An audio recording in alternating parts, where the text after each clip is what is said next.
Et si je vous disais que plusieurs des pièces de votre iPhone ont été fournies par Samsung, l'un des plus grands concurrents d'Apple?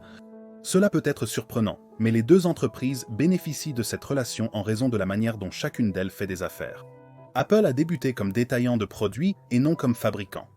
Et bien qu'ils aient géré les chaînes de montage des premiers ordinateurs Macintosh, Apple n'a jamais fabriqué ses propres puces mémoire, processeurs ou écrans. Au lieu de cela, ils ont soumis des designs à des fabricants tiers, exploitant leur expertise dans l'infrastructure d'assemblage existante.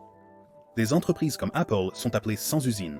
Ils conçoivent et vendent du matériel, mais externalisent la production à d'autres entreprises. Par exemple, ils conçoivent l'iPhone, mais c'est Foxconn qui le fabrique.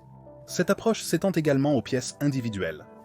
La puce A16 est conçue sur mesure par Apple, mais elle est fabriquée par Taiwan Semiconductor Manufacturing Company, et pendant des années, Samsung a fonctionné en tant que fabricant, fournissant des batteries lithium-ion, des semi-conducteurs, des capteurs d'image, des modules de caméra et des écrans à des entreprises comme Apple, Sony et Nokia.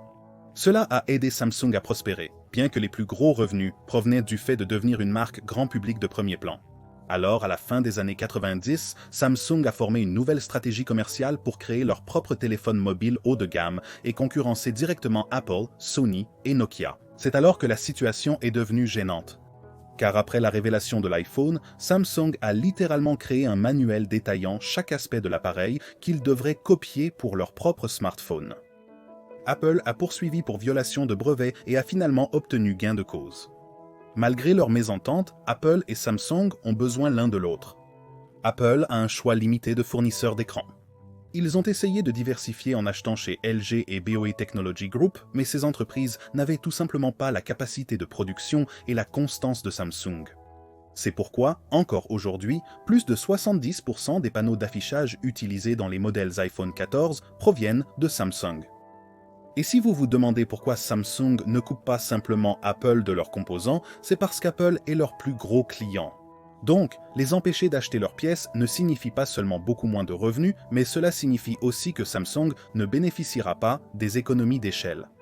Car les panneaux qu'ils utilisent dans leurs propres appareils Galaxy sont subventionnés par les grandes commandes d'affichage d'Apple. Donc, même s'ils ne s'aiment peut-être pas, Apple et Samsung ne feraient que se nuire en mettant fin à leur relation commerciale.